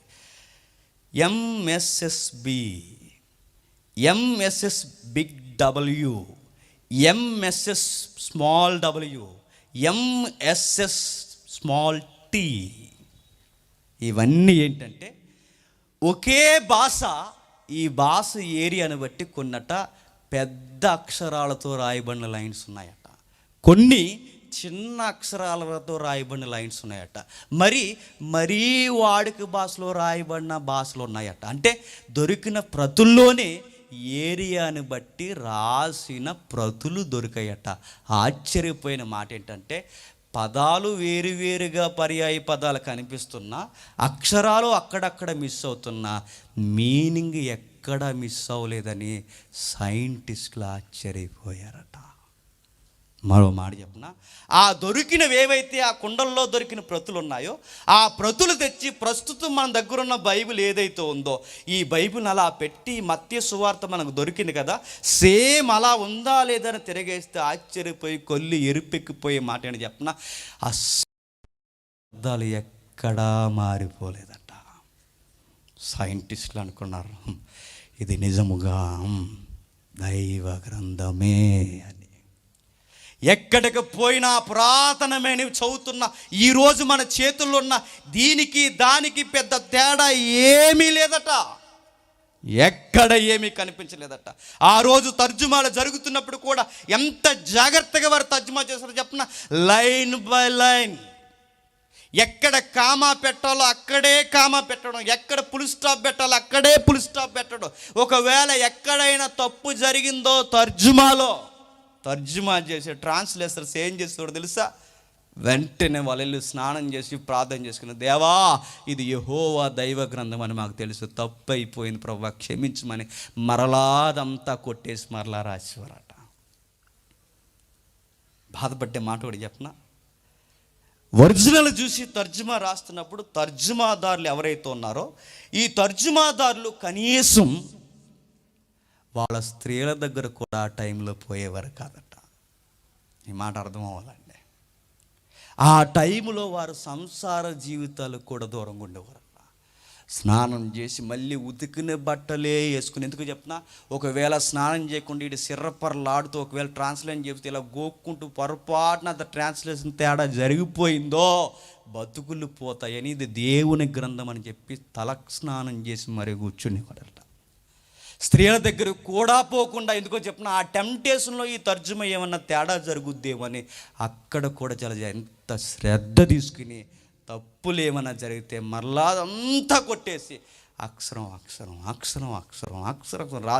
తర్జుమా అంటే మళ్ళీ చెప్తున్నాను, పదం కాదు, అక్షరం, కామ ఉంటే కామ, పుల్ స్టాప్ ఉంటే పుల్ స్టాప్, ఇలా రాసివరట. ఒకవేళ నిద్ర వలన ఏదన్నా తప్పు జరిగితే అదొక్కటి మాత్రమే సరిపోయాడు కదట, మొత్తం చింపేసి మళ్ళీ రాసేవారట. అలా ప్రతులు ప్రతులు ప్రతులు ప్రతులు ప్రతులు ప్రతులు తర్జుమాలు జరిగి జరిగి జరిగి జరిగి ఈరోజు మన చేతుల్లోనికి కంప్యూటర్ యుగం వచ్చేసరికి పేపర్లోనికి బైబిల్ వచ్చేసింది. మరొక ఎగ్జాంపుల్ చూద్దాం. నెక్స్ట్ స్క్రీన్ షాట్ ఒకసారి చూద్దాం. మరొకటి చూడండి ఒకసారి, అది గమనించండి. యువర్ అవర్ ఇది ఇంగ్లీష్ లైన్, ఇది కింద గ్రీక్ ఉంది. సేమ్ వర్డింగ్ ఆ పైన దాన్ని గ్రీకులు ఎలా రాస్తున్నారో చూడండి. ఎవరికి అవరికి తేడా ఏంటి చెప్పండి. ఎవరంటే నువ్వు లేదా నీ యొక్క, అవరంటే మనము మన యొక్క. రెండిటికి ఒకే ఒక్క అక్షరం తేడా ఉంది. ఏంటి చెప్పండి. రాత్రి చెప్పాను, వయ్యమ్మా, వయ్యే. ఆ వై ఒక్కటే తేడా, మిగిలినదంతా ఒకే సౌండ్. మీరు చూడండి, ఒక్క అక్షరం ఏమవుతుందో తెలుసా, సౌండ్. మరలా చెప్తున్నాను, సౌండ్ ఒక్కలాగే ఉన్న ఒక అక్షరం వ్యక్తిని అర్థాన్ని కూడా మార్చేస్తుంది. నువ్వన్న దగ్గర నేనైపోతున్నాను, నేనన్న దగ్గర నువ్వైపోతున్నావు. ఒక అక్షరం ఎంత మారుస్తుందంటే మారుస్తుంది. అందుకే వాళ్ళు ఏం చేశారు చెప్పిన, మొత్తం చింపేసి మళ్ళీ రాసేవారట. సేమ్ గ్రీక్లో కూడా చూడండి, ఎక్కడైతే మన ఇంగ్లీష్లో గ్రీక్లో యువర్ అని ఎక్కడ చదవం, సేమ్ అక్కడ చూడండి, సేమ్ అలా ఉంది. ఇక్కడ వై ఎలా అయితే ఉందో అక్కడ ఆ లైన్లో, అక్కడ ఆ సౌండ్లో, ఆ పదజాలంలో అక్కడ యు అనే అక్షరం అక్కడ తిరగేసి పడింది, ఎన్ను అంతే. ఇక్కడ యు ఏదైతే ఉందో అక్కడ తిరగేసి పడింది ఎన్నలా. సేమ్ మీనింగ్, మరలా సేమ్ సౌండ్ ఒకటే, అక్షరాలు యు ఎలా పడింది, ఇక్కడ ఎన్నలా పడింది. ఈ ఎన్న పట్టికలు అక్కడ వేసేస్తే యు దగ్గర ఏమవుద్ది, మొత్తం మారిపోద్ది. అందుకే ఏం చేసేవారంటే శ్రద్ధ వహించేవారట. మరి తర్జుమాల్లోనికి పర్యాయ పదాలు ఎలా వచ్చాయంటే కింద ఒక లైన్ ఉంది చూడండి. 5 లైన్స్ ఉన్నాయి, మీరు గమనించండి. ముగించేసుకుందాం. క్వశ్చన్ అవర్ ఉందిగా మనకి. అక్కడ మారిన విషయాలు మీరు జాగ్రత్తగా గమనించి. In the beginning God created the events and the earth. First line. రెండవది, in the beginning God created the earth and the events. ఎక్కడ అందులో 2 లైన్లో ఏం మారింది చెప్పండి? ఏం మారింది? కొంచెం లైటింగ్ తగ్గిందా? ఏం మారింది? మళ్ళీ అడుగుతున్నాను. ఆ 5 లైన్స్ మీరు గమనించండి. తర్జుమాలు ఎలా జరుగుతాయో, పదాలు ఎలా కలపబడతాయో, పదాలు ఎలా మారుతాయో, ఎన్ని మారినివ్వండి, ఒత్తులు మారినివ్వండి, పదాలు కలపనివ్వండి, ఏది మారినా బైబిల్కున్న దమ్మేంటో చెప్పనా, మీనింగ్ ఎక్కడికి పోదు. Example, in the beginning God create the events and the earth అంటే ఎర్త్ అన్న పదాన్ని చివరిలో వాడాడు. 2వ లైన్లో ఎర్త్ భూమి అనే పదాన్ని ముందు ఆడాడు. ఆకాశములన్న పదాన్ని చివరి వాడాడు. ఇప్పుడు ఈ 2 లైన్లు అర్థం ఒక్కటా కాదా, లేకపోతే పై లైన్ వేరు కింద లైన్ అర్థం వేరా చెప్పండి? అర్థం ఒక్కటే. ముందడాల్సిన పదం వెనకడింది, వెనకడాల్సిన పదం ముందడింది. కొంతమంది చూడండి తినంగా మాట్లాడరు. కొంతమంది మనం మంచిగా ఏదో ఒక డైరెక్ట్గా కొంచెం ఓడింగ్ మాట్లాడి డైరెక్ట్ మాట్లాడు, వెనక నుంచి మాట్లాడుతుంటాడు. ఒక్కొక్కరితో ఒక్కొక్క స్టైల్, ఒక రైటర్తో ఒక లాస్ట్ స్టైల్ ఉంటుంది, ఒక్కొక్కరికి ఒక వివరణ ఒకలా ఉంటుంది. కొంతమంది చూడండి డైరెక్ట్గా చెప్పేస్తాడు, యేసుప్రభు మీ కొరకు చనిపోయాడని ఒక డైరెక్ట్ చెప్పేస్తాడు. కానీ కొంతమంది ప్రసంగాలు వాళ్ళు చెప్పరు. వాళ్ళు చెప్పే విధానం ఎలా ఉంటుంది? యేసుప్రభు నీ కొరకు చనిపోయాడని చెప్పడానికి మొత్తం మన స్థితి అంతా ఏంటో చెప్పుకోవచ్చు. ఇలాంటి నీ కొరకు యేసుక్రీస్తు చనిపోయాడు తెలుసా అంటాడు ఒక ఆయన. ఈయన చెప్పింది ఒకటే, ఆయన చెప్పింది ఒకటే, ఇద్దరు మీనింగ్ ఒకటే, కానీ చెప్పే విధానం మారింది అంతే. సేమ్ లైన్స్ అంతే. ఇక 3వ లైన్ చూడండి. 2వ లైన్లోనికి 3వ లైన్లోనికి ఏదో జాయిన్ అయింది చూడండి. ఎట్ నెక్స్ట్ అది అండర్లైన్ చేసిన కాబట్టి తెలిసిపోయింది. ఇంకోటి చూడండి, అది మేడ్. క్రియేటెడ్ అన్న దగ్గర జాయిన్ అయిన పదం ఏంటి? మేడ్. మేడ్ అన్న దానికి అర్థం ఏంటి? తయారు చేయడమే. క్రియేషన్ అన్న తయారే, నిర్మాణమే. అంటే ఇప్పుడు 3వ లైన్లో ఒక కొత్త పదం వచ్చింది. దీని వలన బైబిల్కి ఏమన్నా నష్టం జరిగిందా? లేదు. తర్జుమాలో కలిపేశారండి, తర్జుమాలో ఇలా చేసేసారండి, ఒరిజినల్లో ఇలా లేదని. సరే, ఒరిజినల్లో ఎర్త్ అన్న దగ్గర ఈవెంట్స్ అని వచ్చింది, లేదా ఎర్త్ అన్న దగ్గర ఈవెంట్స్ అని మారిపోయి, లేదా క్రియేట్ అన్న దగ్గర మేడ్ అని వచ్చింది. అడుగుతున్నాను, ఒరిజినల్లో అలా ఆ పదం లేకపోవచ్చు, కానీ ఆ పదాన్ని అర్థం ఇచ్చే పదం కాపీలో ఉంది. తప్పు అయిపోతుందా? ఎక్కడైపోద్ది? మనకి ఏం జీవిస్తారు చెప్పినా, చూడు ఇదిగో ఇక్కడ అక్షరం లేదు, అక్కడ అక్షరం ఉందండి, ఇది పెద్ద తప్పు అనుకుంటాం మనం. మళ్ళీ దీని మీద క్లాసులు ఒకటి, అదిగో అక్కడ అక్షరం ఉంది, ఇక్కడ అక్షరం లేదు, అదిగో అక్కడ పదం ఉంది, ఇక్కడ ఈ పదం లేదని. కానీ అవునా, అబద్ధం గ్రంథం నమ్మేస్తున్నాను నేను అనుకుంటాం మనం. కానీ గుర్తుపెట్టుకోండి, మారిపోయింది. లేక 4 త్వరగా ముగించేసుకుంటాం. 4వ లైన్లో in the beginning Jesus create the events on the earth అన్నట్టు ఏదో పదం జాయిన్ అయింది అక్కడ. Jesus created. నేను అడుగుతున్నాను, ఎవరో నీలాంటి నాలాంటి ఆయన అనుకున్నాడు, కాస్త అడ్వాన్స్ అయిపోయి దేవుడు సృష్టిని కలగజేశాడు, దేవుడు సృష్టిని కలగజేశాడు అనే కన్నా ఇంకా ఆ దేవుడు ఎవరో కాదుగా. ఎవరు? యేసుక్రీస్తే కనుక యేసుక్రీస్తు లేదా ప్రభు అయిన యేసుక్రీస్తు ఈ సృష్టిని చేశాడని రాసేశాడు. దీనివలన ఏమన్నా నష్టం ఉందా? ఇవ్వండి ఈరోజు మొత్తన్మాదులు చూపించే తప్పులు, సిగ్గులేని మొఖాలు ఇవి తప్పులా చెప్పండి? ఇవి తప్పులా అని అడుగుతున్నాను. నువ్వు తప్పు, నీ బుర్ర తప్పు, నీకు చదివే విధానం తప్పు, అది తప్పు కాదు. అది నెక్స్ట్ లైన్ చూడండి. In the beginning God create the sky. ఆకాశములు, ఈవెంట్స్ అన్నాడు. కిందకి వచ్చేసరికి పర్యాయ పదం వాడాడు అంతే. దీనివల్ల నష్టాలు ఎక్కడున్నాయి చెప్పండి? ఎప్పుడు బైబిల్ 3 రకాలు కనబడుతుండో. 1 ఒరిజినల్, 2 కాపీ, 3 ట్రాన్స్లేషన్. ఇప్పటివరకు మనం చూసింది కాపీలు, ట్రాన్స్లేషన్ చూస్తున్నాం.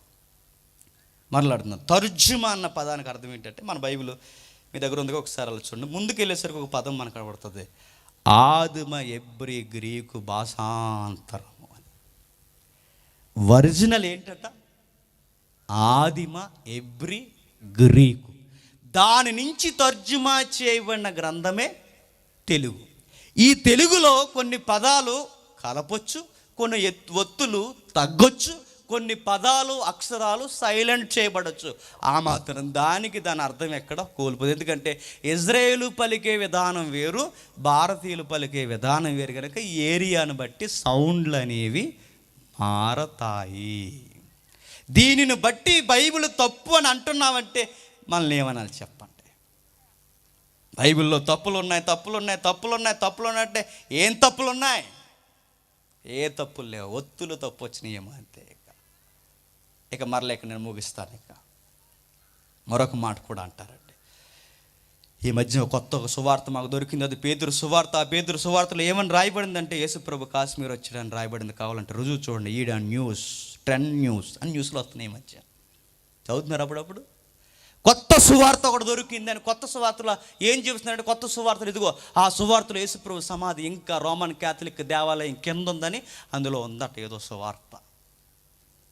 నేను అడుగుతున్నాను, వీళ్ళకి దొరికిన సువార్త ఏ సువార్త చెప్పిన? ఎవడో రాసిన కాపీ సువార్త. ఆ కాపీ సువార్తను పట్టుకుని ఇప్పుడు తీసుకొచ్చి వీళ్ళు చెబుతున్నారు ఒరిజినల్కి వ్యతిరేకంగా. నేను ఒక మాట అడుగుతున్నాను. మత్తయి సువార్త దొరికినప్పుడు అండి, బాగా వినండి, మత్తయి సువార్త దొరికినప్పుడు కొన్ని వందల ప్రతులు మత్తయి సువార్త దొరికిందట. కొన్ని వందల ప్రతులైన మత్తయి సువార్త ప్రతులు దొరికితే, సుమారు కొన్ని వందల ప్రతులు దొరికితే అన్ని ప్రతుల అర్థాలు ఒక్కలాగే ఉన్నాయట. మత్తయి సువార్త ఇంత అర్థవంతంగా ఇన్ని వందల మంది ఒరిజినల్ కాపీలు కూడా ఒకేలా చెబితే, తర్జుమాలు ఒరిజినల్ కూడా ఒకేలా చెప్తే, ఈ మధ్యలో ఒకడు వచ్చి మత్తయి సువార్త కాదు ఇది వేరే సువార్త అని తెచ్చి ఈ సువార్త ఒకటి చెబుతాను అంటున్నా. తెలివైనడు ఎవడైనా, ఆలోచన ఉన్నవాడు ఎవడైనా 1900 మంది లేదా 2000 మంది చెప్పిన ఒక విషయాన్ని స్థిరపరుస్తాడా? ఎవడో గాలికి పోయే దానిగడు ఇలా గేడు దాటి లోపలికి వచ్చి అది కాదు ఇదంటే వాడి మాట నమ్ముతారు చెప్పండి? ఎవడి మాట నమ్ముతారు? సాక్ష్యం ఎప్పుడు కోర్టు ఎలా తీసుకుంటా చెప్పనా? గుర్తుపెట్టుకోండి. సాక్ష్యం ఎప్పుడు కోర్టు ఎలా తీసుకుంటుందంటే గుర్తుపెట్టుకోండి, ఒక విషయాన్ని దొరపరచాలి అంటే వాడు సీన్లో ఉండాలి. తగునమ్మా అని రెడీ అయిపోతారు సాక్ష్యం చెప్పడానికి. సీన్లో లేకుండా అక్కడికి వెళ్ళాక బెబ్బే కబడ్డీ ఆడతారు. అక్కడికి వెళ్ళి రెడీ అయిపోతారు. కథ కాబట్టి ఇక్కడ బాగా చెప్తారు. కథలో క్రాస్ క్వశ్చన్లు ఉంటాయి. ఏం చెప్తావు? వెళ్ళి గోనగోగుతాయి ఇలా, అది కాదండి అప్పుడు నేను అంటావు అన్నమాట. అప్పుడు అరెస్ట్ వారెంట్ ఇచ్చి లోపల పంపించేస్తారు. పిచ్చి పిచ్చి సాక్షి చెప్పారంటే. మరలా నేను చెప్తున్నాను, ఎప్పుడైతే ఇలాంటి వాళ్ళందరూ తయారీ మాకు అది దొరికింది ఇది దొరికింది ఇక్కడ దొరికింది అక్కడ నమ్మొద్దు. డార్విన్ సిద్ధాంతం వచ్చినప్పుడు కంగారు అయిపోయారండి భక్తులందరూ చాలామంది చరిత్ర చదువుతున్నప్పుడు. ఎప్పుడైతే డార్విన్ సిద్ధాంతం బాగా వినండి, డార్విన్ సిద్ధాంతం ఆ సిద్ధాంతానికి వెళ్ళే ముందు ఎవడో వచ్చాడట బైబిల్ వాస్తవికమైనది కాదని ఏదో సువార్త ఉంది అని చూపించాడు. ఆ టైంలోనే మరొకటి వచ్చిందంటే ఏంటంటే డార్విన్ సిద్ధాంతం మనిషి నుంచి రాలేదు, కోతి నుంచి వచ్చాడు. గుర్తుపెట్టుకోండి, బైబిల్కి దమ్మున్న స్టేట్మెంట్ ఏంటి చెప్పనా? ఆకాశము భూమి గతించును కానీ ఆయన మాట ఎన్నటికీ గతించదట. ఇది నిజమా అంటే డార్విన్ సిద్ధాంతం ఇది నిజం. మీరు కావాలంటే చూడండి. డార్విన్ సిద్ధాంతం వచ్చిన తొలినాళ్ళల్లో అనేకమైన దైవజనులు అనేకమైన భక్తులు కంగారైపోయారండి. వాళ్ళు మాట్లాడుతున్న థీరీకి మన వాళ్ళ దగ్గర ఆన్సర్ లేక కంగారైపోయారు. కానీ గుర్తుపెట్టుకోండి, బైబిల్ ఎంత స్టాండింగ్ ఉన్న పుస్తకము. వాళ్ళు చెప్పారు ఈరోజు చెప్తున్నారు సిగ్గు లేకుండా డార్విన్ సిద్ధాంతం తప్పు అని. ఆ రోజు అది గొప్పదే, ఆ రోజు నిజమది. కాలం గడిచేసరికి ముందుకు వచ్చేసరికి ఈ నవతరం సైంటిస్టులు అందరూ ఏమంటున్నారు చెప్పిన? డార్విన్ సిద్ధాంతం తప్పు చెప్పాడు, మనిషి నుండే వచ్చాడని ఈరోజు చెప్తున్నారు. మారింది సిద్ధాంతం తప్ప మారనది ఎన్నటికీ కదలనది ఒకే ఒక్క స్టేట్మెంట్ మీద నిలబడిన ఒకే ఒక్క గ్రంథం చెప్పండి, అదే బైబుల్. ఈరోజుకి ఎవడైనా వచ్చి గ్రహాంతర జీవులు ఉన్నాయి, అవి ఉన్నాయి, ఇవి ఉన్నాయి, ఏవేవో సైంటిఫిక్గా చెప్తాడేమో. ఈ రోజుకి ఇది నిజమవ్వచ్చు, గుర్తుపెట్టుకోండి. ఒకరోజు అది నిజము కాదు, అబద్ధమని తేలిపోద్ది. ఆ రోజు నీకు అర్థమవుద్ది బైబులే నిజం. ఆ నిజం తెలుసుకునే లోపు నువ్వు ఉంటే సరే, ఈ లోపు ఈ అబద్ధాన్ని నమ్మి నిజాన్ని పక్కన పెట్టావో నీ బతుకు నువ్వే ఉత్తరవాదివి. ఏవో చెబుతారు బయట వాళ్ళు, ఏవో మాట్లాడతారు బయట వారు. బైబిల్ తప్పనడానికి ఎన్నో చెబుతారు, కానీ బైబిల్ తనను తాను నిజం చేసుకుంటుంది. బైబిల్ ఒరిజినల్లో ఏ అక్షర దోషాలు కూడా లేవు, ఏ పదాల తప్పులు కూడా లేవు. ఎందుకు అంటే అది దేవుని ప్రేరణ వలన రాయబడింది. మరి ప్రతుల్లో ఎందుకంటే అవి తప్పులు కూడా కాదు, ఏరియాను బట్టి రాయడం జరిగిందంట. ఇక చివరిగా నేను ముగిస్తున్నాను. మరి ఇలాంటి బైబిల్ ఇంకా రాయబడిందా? ఆగిపోయిందా? ఇక రాయబడదు, ఆగిపోయింది. రాయాల్సిన అవసరం కూడా లేదు. ఎలా చెప్పగలం? మరి చాలామంది ఏమంటున్నారంటే, లేదండి బైబిల్ మేము ఇంకా కొనసాగించామని మార్మోన్స్ అని ఒకరు వచ్చారు, తెలుసా మీకు? చాలా భయంకరమైన, వాళ్ళ జోలికి పోకుండా వాళ్ళు చాలా నైస్గా వస్తారు మీ దగ్గరికి. నిజంగా నేను చెప్తున్నాను, కొన్ని విషయాలు తెలియాలి మనకి. బుక్ ఆఫ్ మార్మోన్స్ కానీ, చాలామంది యెహోవా విట్నెస్ వాళ్ళు కానీ చాలామంది వస్తుంటారు కొత్త కొత్త పుస్తకాలు పట్టుకొని. బ్రహ్మిం బోధలు కానీ, వీళ్ళందరూ ఎందుకు వస్తారు చెప్పిన? బైబిల్ ఇంకా ఆగిపోలేదు, మా ప్రవక్తల ద్వారా పరిశుద్ధాత్ముడు ఇంకా ప్రేరేపిస్తున్నాడు, ఇంకా రాయబడుతుందని చెబుతున్నారు వాళ్ళందరూ. అలాంటి వారికి బైబిల్ తను తాను ఏం చెప్పుకుంటుంది చూద్దాం ఒకసారి. ఎబ్రీయులకు రాసిన పత్రిక ముగించేసుకుందాం. ఎబ్రీయులకు రాసిన పత్రిక 1వ అధ్యాయం 1వ వచనం నుండి, పూర్వకాలమందు నానా సమయముల్లోనూ నానా విధములుగాను ప్రవక్తల ద్వారా మన పితరులతో మాటలాడిన దేవుడు ఈ దినముల అంతమందు కుమారుని ద్వారా మనతో మాట్లాడెను. ఆగిపోదాం ఒకసారి, ఆగిపోతాం. నానా సమయాల్లో నానా విధాలుగా మాట్లాడాడట. అక్కడ ఒక ఫుట్ నోట్ ఇచ్చాడు చూడండి, నానా భాగాలుగా అన్నాడు. నానా భాగాలంటే మత్తయి సువార్త ఒక భాగం చెప్పండి, మోసే గ్రంథాలు ఒక భాగం, యెషయా ఒక భాగం, లోకా ఒక భాగం, అపోస్తులు ఒక భాగం. ఆయా భాగాలలో ఆయా సమయాలలో ఆయా వ్యక్తుల ద్వారా మాట్లాడాడు దేవుడు. ఎందుకు 66 పుస్తకాలు బైబిల్ అయిందంటే నానా భాగాలుగా మాట్లాడాడు. యెషయా గ్రంథంలో యెషయా భాగంలో మాట్లాడాడు, మోసే గ్రంథంలో మోసే ద్వారా మాట్లాడాడు, మత్తయి గ్రంథంలో మత్తయి ద్వారా మాట్లాడాడు.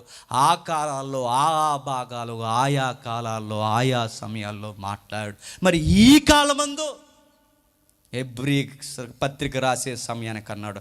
ఇక ఆయా సమయాలు ఆయా కాలాలు ఆ భాగాలు కాదు, ఇక ఒకే ఒక్క లైన్ ఉంది, అది ఎండింగ్ లైన్, బార్డర్ లైన్. తన కుమారుని ద్వారా మాట్లాడాడట. తన కుమారుని ద్వారా మాట్లాడాడు. నిజమా అంటే ఎస్, 2000 సంవత్సరాల క్రితం తన కుమారుడు ఈ భూమి మీదకి వచ్చాడు. తండ్రి అయిన దేవుని గురించి ఎంత చెప్పాలో అంత చెప్పేశాడు. ఇక ఆయనతో చెప్పాల్సిన విషయాలు ముగించేశాడు. ఆయన చెప్పాల్సినవన్నీ చెప్పాడు. నేను మరలా అడుగుతున్నాను, యేసు ప్రభు కన్నా తండ్రి చిత్తాన్ని వివరించగలిగే వ్యక్తులు ఇంకా ఉండిపోయారా? ఇక యేసు ప్రభు చెప్పలేని తండ్రి చిత్తం అని చెప్పడానికి ఎవరికైనా ధైర్యం ఉందా? ఇక యేసు ప్రభు కూడా ఫుల్ఫిల్ చేయలేకపోవడానికి ఏమన్నా ఎవిడెన్స్ ఉన్నాయా? లేవు. పరిశుద్ధాత్ముడు కూడా తాను చెప్పిన దానిలోనివే తీసుకొని రాశాడట. వచ్చిన పరిశుద్ధాత్ముడు కూడా యేసుప్రభు చెప్పిన దాంట్లో తీసుకుని రాశాడే తప్ప ఇక యేసుప్రభు తర్వాత తండ్రి అయిన దేవుడు ఇక ఎవరితో ఈ విషయాలు రాయబడే విషయాలు మాట్లాడడానికి ఇష్టపడలేదు. ఎందుకంటే ఇక కుమారుని ద్వారా పాపానికి అంతం, వర్తమానానికి అంతం, అన్ని విషయాలకి అంతం. ఇక కుమారుడు మాత్రమే అందరికి ఒక దర్శనం, నిలువెత్తు సాక్షిగా ఆయన వైపు చూడాలంతే. ఆయన మాట్లాడాడు. ఆయన మాట్లాడిన మాటలన్నీ సువార్తల్లో రాశాడు. ఆ సువార్తలను బేసు చేసుకుని అపోస్తులు కదిలారు. అపోస్తుల కార్యాలు రాస్తారు. అపోస్తుల కార్యాలు రాస్తూనే పత్రికలు రాస్తారు. ఈ పత్రికల్ని సువార్తలన్నిటినీ కలిపి దాని క్రొత్త నిబంధన అన్నారు. ఇక ముగింపు గ్రంథం నానా భాగాలన్న ఆయన ఇక ముగింపు భాగమైన ప్రకటన గ్రంథం రాస్తూ వార్నింగ్ ఇచ్చాడు. ఇందులో ఒకటి కలపొద్దు, తీయొద్దు. ఇక కలిపేది ఏమీ లేదు, తీసేది ఏమీ లేదు. ఫుల్ అయిపోయిందట బైబిల్ అంతే. ఇక మరలా మరొక పుస్తకం దొరికింది, అది దొరికింది, ఇది దొరికింది కాదు. ఇక దేవుడు రాయించాల్సినవి, చెప్పాల్సినవన్నీ వచ్చేసాయి. నేను ఒక మాట అడుగుతున్నాను ఇక ముగించే ముందు. ఇంత వాస్తవం బైబిలే, ఇంత తర్జుమాలు జరిగి, ఇంత జాగ్రత్త జరిగి ఈ బైబిల్ నీ చేతుల్లోకి నా చేతుల్లోకి వచ్చి ఈరోజు మన దగ్గర ఉందంటే నేను దేవుణ్ణి నమ్ముతానండి, నేను దేవుణ్ణి ఇష్టపడతానండి, నేను దేవుణ్ణి గౌరవిస్తాను, ప్రతి ఒక్కడు చేయాల్సిన పని ఏంటి చెప్పనా? నువ్వు దేవుని నమ్మిన వాడివైతే దేవుని నమ్మకానికి ఒమ్ము చేయకుండా నువ్వు చేసే పని ఏంటి చెప్పనా? ఆ బైబిల్ నువ్వు చదువుతావు. నేను దేవుణ్ణి ప్రేమిస్తున్నానన్న ప్రతి ఒక్కడు ఏం చేస్తాడు చెప్పనా? ఆయన ప్రేమించిన ప్రతి ఒక్కడు ఆయన రాయించిన గ్రంథాన్ని చదువుతాడు. నేను దేవుణ్ణి గౌరవిస్తాను, ఆయన మాటకు లోబడతానంటే మరి ఆయన మాట అయిన బైబిల్ని ఎందుకు లోబట్టలేదు, ఎందుకు చదవట్లేదు? ఇది ఎట్లా ఉందో చెప్పనా? ఆయన అంటే ఇష్టం అంటావు, కానీ ఆయన మాట చదవమంటే బోరింగ్ అంటావు. నిజంగా చెప్పింది అది ఇష్టమే? అది ఇష్టమా చెప్పండి అడుగుతున్నాను మరలా. దేవుడు అంటే ఇష్టమే కానండి ఆ బైబిల్ మాత్రం ఇంట్రెస్ట్గా నాకు చదవాలనిపించలేదు. నేను చెప్తున్నాను, వేషధారి. నీకు నిజముగా దేవుడు అంటే ఇష్టమైతే ఆయన మాట అయిన పుస్తకాన్ని ఎన్నిసార్లు చదువుతో తెలుసు, నువ్వు చదవట్లేదు. కారణం ఏంటి చెప్తున్నా? నువ్వు ఇష్టమని చెబుతున్న పదం అది ఒట్టిది, గుర్తెట్టుకో. నీకు నిజముగా దేవుడిని ఇస్తే చదువుతావు. నువ్వు నిజముగా దేవుని గౌరవిస్తే ఆ గౌరవించే గ్రంథాన్ని రోజు రోజుకి గౌరవించి చదువుకుంటావు. కానీ దేవుడు మాత్రం ఇష్టం బైబిల్ చదవండి అంటే నువ్వెవరమని అడుగుద్ది బైబిల్. దేవుడు కూడా అడుగుతాడు, నేనంటే ఇష్టమైతే నాకు రుజువైన గ్రంథాన్ని నువ్వెందుకు చదవట్లేదు, ఎందుకు గౌరవించట్లేదు, ఏముందో ఎందుకు ధ్యానించట్లేదు? నా కుమారుని పంపి నేను మాట్లాడి సంపూర్ణం చేసి రాంచి మీ చేతుల్లో, చెప్పేవాడి చేతుల్లో పెట్టి చదవండ్రా అన్నా కానీ మీరు చదవట్లేదంటే నన్ను మీరు గౌరవించట్లేదు. ఒక పాసి మాట అంటామండి మనం. ఏంటో తెలుసా? బైబిల్ అలాగే ఉంటుందిలేండి, బైబిల్ అలాగే మాట్లాడతారులేండి. ఈ మాట ఎవరిని అంటున్నావు తెలుసా? దేవుడు అలాగే అంటాడులేండి, దేవుడు అలాగే మాట్లాడతాడులేండి. బైబిల్ అంటే ఎవరిని అన్నట్టు తెలుసా? దేవుడిని అన్నట్టే. ఇక ఆయన మాటలన్నీ ఎక్కడున్నాయంటే ఇదే బైబిల్ అలాగే ఉంటాయి. బైబిల్ చదవని గాడిదలు మనం చెప్తున్నాను కోపంతో. బైబిల్ చదవని గాడిదలు ఎవరున్నాయని చెప్తున్నాను. నీకు దేవుడు అంటే ఇష్టం లేదు. నువ్వు ఇష్టమున్నవాడవైతే చదువుతావు, నువ్వు ఇష్టమున్నవాడైతే తలపోస్తావు, నువ్వు ఇష్టమైన వాడవైతే రోజు నీ తండ్రి రొమ్ము దగ్గరికి వెళ్ళిపోయి ఏముందో ఆయన హృదయాన్ని తెరిచి చూస్తావు. ఇదేమీ చేయట్లేదు. ఎందుకంటే ఎవడ చెప్పాడు నీకు దేవుడు అంటే ఇష్టమని? ఫేక్ గడివి నువ్వు, ఫేక్ దానివి నువ్వు ఫేక్ గడివి కాదు, ఫేక్ దానివి కాదని తెలడానికి ఏంటి చెప్తున్నా? నువ్వు అన్ని పనులు పక్కన పడేసి బైబిల్ చదువుకుంటావు. నువ్వు అదేమి చేయవు, నువ్వు ప్రార్థన చేస్తావు, అదేమి చేయవు. పాట పాడంటే ముందు సీట్ ఇచ్చేస్తాయి ఇక్కడికి వచ్చి, ఇంకేమీ చేయు. బైబిల్ చదవని అడుగుతున్నాను. మీరు కొనుక్కున్న బైబిల్ని కనీసం ఒక్కసారన్నా చదివారంటే మొఖాలు తెల్లబోయే ఎన్ని మొఖాలు లేవు చెప్పండి ఇక్కడ? లేదండి, ఈ బైబిల్ లేకపోతే నా జీవితానికి నిశ్వాసలు కూడా లేనట్టుంటుందని ఎంతమంది అనగలరు చెప్పండి? ఎంత సిగ్గుమాలిపోయే విషయం చెప్పనా? మనకు సొంత పర్స్ ఉంటుందండి, పాకెట్ మనీ దాచుకోవడానికి. మనకు సొంత మొబైల్ ఉంటుందండి. నేను అడుగుతున్నాను, నీకు ఇప్పటి వరకు ఇన్ని పదులు సంవత్సరాలు నీకంటే ఒక సొంత బైబిల్ ఉందా అని అడుగుతున్నాను. ఇది బైబిల్ లేకపోతే నాకు ఏమి ఊసిపోదని అనగలవా? నీకు ఇది చేతులు లేకపోతే చెయ్యి నరికేసినట్టు ఉంటుంది. నీకు పరసు లేకపోతే ఏదో ఆస్తులు కోల్పోయినట్టు ఉంటుంది. నేను అడుగుతున్నాను, ఈ సభకు వచ్చే ముందు కానీ ఎక్కడికైనా వెళ్ళేటప్పుడు కానీ ఈ బైబిల్ లేకపోతే నీ మనసు బాధపడి కృంగిపోతుందా, లేకపోతే పర్లేదులే అనుకుంటున్నావా? అప్పుడప్పుడు కొంతమంది నా బైబిల్ తెస్తాంటారని పెద్ద మనుషులు, తెండని నమ్మేమంతండి కొన్నిసార్లు మరిచిపోయి నరికేయాలనిపించింది వాళ్ళని అంతే. ఇక నాకు ఆ నిర్లక్ష్యం నీకు ఉండేడిసిందని చెప్తే నేను తెచ్చుకుంటానుగా. అందుకే ఆవిడకే ఉన్నాను నా బైబిల్. కావాలంటే పరసట్టిపోనది, నా మొబైల్ అట్టిపో కావాలంటే ఆ బైబిల్ తెస్తానన్న మాత్రం అనకు. ఎందుకంటే దాని విషయంలో దాని జాగ్రత్త మీకు తెలియకపోవచ్చు. నా 12 ఏళ్ళ జీవితం, నా భక్తి జీవితానికి నాకు తోడున్న ఒకే ఒక్క ఫ్రెండ్ అని నేను మళ్ళీ చెప్తున్నాను. నా ఫ్రెండ్ నా బైబిల్. దీన్ని మీరు ఫ్రెండ్గా చెప్పగలరా? నాతో ఎవరు మాట్లాడకపోయినా నాతో మాట్లాడే దేవుడు ఈ గ్రంథం నుంచి నేరుగా నాతో మాట్లాడతాడని అనగలరా? అలా అంటే నేను చెప్తున్నాను, మీరు దేవుణ్ణి ప్రేమిస్తున్నారు. ఈ దేవుణ్ణి ప్రేమించడమే కాదు, ఈ దేవుణ్ణి గౌరవిస్తున్నారు. ఈ దేవుణ్ణి గౌరవించడమే కాదు, ఆయన మాటకి లోబడుతున్నారు. బైబిల్ ఎంత కలగజేసుకుని దేవుడు ఇంత జాగ్రత్త చేసి తర్జుమా విషయంలో కూడా ఇంత జాగ్రత్త వ్యవహరించిన వ్యక్తులను కూడా ఇంత గౌరవించి రాయించి ఈరోజు కంప్యూటర్ ఇవ్వడానికి తెల్లని పేపర్ మీద ఆయన మాటలు పెట్టి మన చేతులు వేస్తే ఇంకా నువ్వు బైబిల్ చదవట్లేదంటే నిన్నేమనాలి? కాబట్టి దేవుని పిల్లలారా, బైబిల్ చదవండి, బైబిల్ని ఒక ఫ్రెండ్గా మార్చుకోండి. ఈ బైబిల్ విషయంలో అనుమానం ఏమీ అవసరం మనకి లేదు. పేతురు ఒరిజినల్ రాసింది ఎంత ఒరిజినల్ ఈరోజు మన దగ్గర ఉన్నది కూడా అంతే ఒరిజినల్ బైబిల్. మరలా చెప్తున్నాను, మత్తయి సువార్త ఒరిజినల్ ఎంత ఒరిజినల్, ఈరోజు ఈ కాపీ కూడా అంత ఒరిజినల్. మరలా చెప్తున్నాను, అపోస్తులు కానీ ఒరిజినల్ ఎంత ఒరిజినల్, ఈరోజు మన దగ్గర ఉన్న అపోస్తులు కానీ అంతే ఒరిజినల్. ఏమీ మారలేదు. ఒత్తులు మారుంటాయి, పదాలు మారుంటాయి, పర్యాయ పదాలు వచ్చుంటాయి, కానీ దేవుని భావావేశం మాత్రం ఎక్కడికి పోలేదు.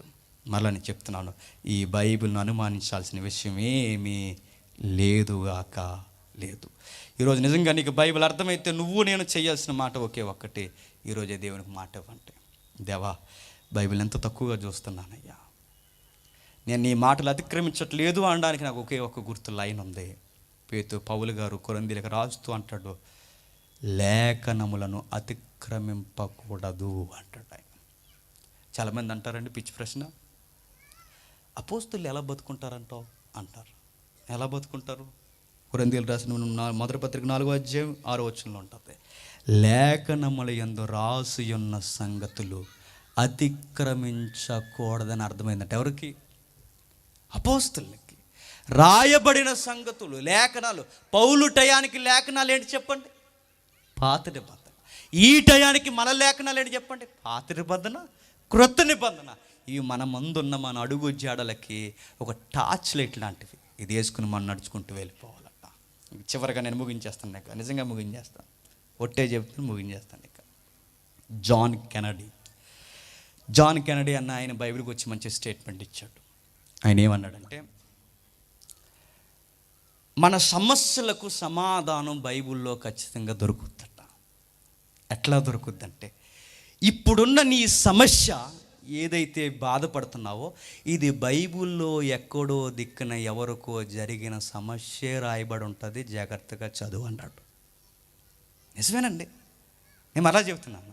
ఇప్పుడు నీకు ఏవైతే సమస్యలు వస్తున్నాయో ఈ సమస్యలు నీలాగే జరిగిన వారు ఎవరో బైబిల్లో ఎక్కడో ఉండుంటారు. ఖచ్చితంగా అది చదువు, నీ సమస్యకు సమాధానం బైబిల్లో దొరికేస్తావు. మక్కి అలా లేకపోవచ్చు, నీ పేరు ఆయన పేరు ఒకటి లేకపోవచ్చు, మీ ఊరు ఆ ఊరు ఒకటి కాకపోవచ్చు, కానీ సమస్యలు మాత్రం దగ్గరగా ఒక్కలాగే ఉంటాయి. అవి చదవండి, తెలిసిపోతుంది అన్నాడట. ఇంకా ఎలాగన్నాడంటే, ఒక వివాహం విషయంలో వివాహాన్ని గురించి తెలియాలంటే ఎలా తెలుస్తుంది? దేవదూత ఏమి రాదు, దర్శనం కూడా రాదు. దర్శనం వచ్చి ఇటు నుంచి 3 ఇల్లా, చివరి ఇదిలా 4 ఇల్లా, అందులో ఉంటుంది మీ ఆవిడ అని ఏం చెప్పదు. అలా ఏమీ రాదు. వివాహాన్ని గురించి చెప్పింది బైబిల్. అంటే వివాహానికి కొన్ని లైన్స్ ఉన్నాయి. విశ్వాస అయి ఉండాలి, లైన్ అంతే. ఇక ప్రభువుని ఎరిగిన దాని ఉండాలి, పాప క్షమాపణ పొందినదై ఉండాలి. అట్టి దానిని చేసుకోవడానికి వివాహం అనే క్వాలిఫికేషన్ ఉంది. అది బైబిల్ చెప్పింది. ఎందుకు దొరకలేదు నీ వివాహం కోసం? నీకు దొరకట్లేదంటే నీ కల్లోకి ఎవరో వచ్చేస్తున్నారు అంతే. మరి నాకు అలా అనిపించట్లేదంటే ఒక ఆవిడ అడిగిందంటే ప్రశ్న, ఏమని తెలుసా? అయ్యగారు దర్శనాలు నిజమా కాదని అడిగిందట. నిజమా కాదని అడిగినంటే అయ్యగారికి డౌట్ వచ్చింది, ఇప్పటికి ఏదో దర్శనం వచ్చే ఉంటుందని. ఆ దర్శనంలో ఎవడో వచ్చేస్తున్నాడట. ఇప్పుడు దర్శనాలు నిజమన్నాడు అనుకోండి, వెంటనే వాళ్ళ అమ్మ నాన్న తిట్టుమల్లి వెళ్ళిపోద్ది. ఎవరిని చేసుకోవడానికి? ఆయన చేసుకున్నాడు. దర్శనాలు లేవమ్మా అన్నాడు అనుకోండి, సంగముదులు వెళ్ళిపోద్ది. ఇక ఇప్పుడు 2 ప్రాబ్లం ఈ పాస్టర్ గారికి అర్థమైందట. దర్శనాలు ఉన్నాయంటే వాళ్ళ అమ్మ నాన్న వదిలేద్ది, దర్శనాలు లేవంటే సంఘాన్ని వదిలేద్ది. ఆవిడ పాస్టర్ గారు ఒకే ఒక్క మాట అన్నాడట, అమ్మ నువ్వు బైబిల్ని యథార్థంగా నమ్ముతావా అని. పక్క నవ్విందంట. అర్థమైపోయింది ఆ అమ్మాయికి. ఎవడో చెప్పిన, అమ్మ బైబిల్లో వివాహం ఎలా చేసుకోవాలో ఉంది, అంతకు మించి దాటిపోకు. ఆ బైబిల్లో నీ సమస్యకి సమాధానం ఉంది. చాలామంది అడుగుతారు, ఏ ఉద్యోగం చేయాలో దేవుడు నాకు ఏ దర్శనం చేయించలేదు అంటే, దర్శనం ఏం చేయించడు, నీకు జీవితం అయిపోవాలి తప్ప ఏ ఉద్యోగం రావాలి, నీకు దర్శనం రాదు. మరి ఎలా వస్తుంది అంటే కారణం ఒకే ఒకటి, ఉద్యోగం సెలక్షన్ ఎలా చేసుకోవాలో బైబిల్ చెప్పింది. దుర్వ్యాపారాలు వద్దంది, అక్రమ సంపాదన వద్దంది, నిజాయితీగా కష్టపడింది, రెక్కల కష్టాన్ని దేవుడు దీవిస్తాడని చెప్పింది. అది ఎనీ సెక్టార్ మీరు ఏదైనా తీసుకోండి, ఏదైనా అది కూలి పని చేస్తావు, ఉద్యోగం చేస్తావు, ఏది చేస్తావు, వచ్చే అక్రమ లాభార్జన వద్దంది. ఆ లైన్లో నువ్వు ఉంటే నువ్వు ఎలాగైనా కష్టపడేది ఉద్యోగం అంతే. ఇక 1, 2 కాదు, ఎన్ని విషయాలైనా. లైంగిక సంబంధాల విషయాలు చెప్పలేదా చెప్పండి? సెక్సువల్ అబ్యూస్ ఎన్ని చెప్పలేదు? బోల్ చెప్పింది. ఒక లైంగిక సంబంధం ఎలా ఉండాలి? మీ భార్యకి నీకు మాత్రం ఎఫెక్షన్ ఉండాలి, బార్డర్ దాటడానికి వీల్లేదు, పక్కోడు నూతులో చేతులు పెట్టడానికి వీలేదు, నరికేస్తాడు దేవుడు. నీ బార్డర్ ఏంటి? నీ లైంగిక. ప్రతి ఒక్కరికి టెంప్టేషన్ ఉంటుంది, కోరికలు ఉంటాయి. నీ కోరికలు కూడా ఒక హద్దు ఉంది. నీ సొంత భార్య, నీ యవ్వన కాలమందు భార్య ఉంది, ఆ భార్య యొక్క కోరికలు నీ కోరికలు యందు ఆనందించే, ఇది మీ బార్డర్. ఇది ప్రతి విషయానికి, ప్రతి సమస్యకి బైబిల్ ఆన్సర్ ఉంది. ఎందుకంటే ఇది దేవుని గ్రంథం కనుక. ఆ రోజు వాళ్ళకి చెప్పడమే కాదు, ఆ భవిష్యత్తు తిరిగిన దేవుడు ఆ రోజు వాళ్ళకి చెబుతూనే భవిష్యత్తులో రాబోతున్న తరాలకి సరిపోయేటట్టుగా సమానంగా రాయించేశాడు. అదండి బైబిల్ గొప్పతనం. ఇలాంటి బైబిల్ మనం చదవకపోతే లైఫ్కి మీనింగ్ దొరకదు, సమయానికి నేను చెప్తున్నాను పరిస్థితికి సమాధానం దొరకదు, చివరికి మనకి ఏమీ దొరక మనం అనుకుంటాం దేవుడు మాతో ఏం మాట్లాడలేదండి. ఎందుకు మాట్లాడు 2000 సంవత్సరాలు అయ్యింది, నువ్వే ఆయనతో మాట్లాడలేదు. మనకు దేవుడు మాట్లాడడం అంటే మనం అనుకుంటాం ఇలా వచ్చేసి అలా వచ్చేసి అలా దిగిపోయి అలాగ ఆకాశం ఒకటి తెరబడిపోయి భక్త అనాలన్నమాట. స్వామి ఇన్ని రోజులు నన్ను గుర్తించావంట, అలా ఆ ఫీలింగ్ మన తెలుగు సినిమాలు బాగా చూసి అలా అయిపోయాం. అలా రాదు, గుర్తెట్టుకోండి. దేవుడు మాట్లాడేస్తాడు, ఆయనతో ఇందులోకి వెళ్ళి మాట్లాడు, నీ లైఫ్కి ప్రతి సమాధానం చెప్పేస్తాడు. అనుమానించకండి. ఈరోజు ఎవడైనా పుకారు వార్తలు చెప్పి బైబిల్ తప్పు అంటే ఈ రోజుకి అది నిజమవ్వచ్చు, గుర్తెట్టుకోండి. ఒకరోజు అది నిజం కాదు, అబద్ధమైన డార్విన్ సిద్ధాంతంలా తేలిపోద్ది. ఆకాశం ఉన్నంతకాలం, ఆకాశం లేనంతకాలం, భూమి ఉన్నంతకాలం, భూమి పోయినంతకాలం, ఉన్నా లేకపోయినా నిత్యం నిలిచిపోయే ఒకే ఒక్క నిజమైన వాక్కు బైబిల్ వాక్కు. ఇది సత్యము సత్యము సత్యం.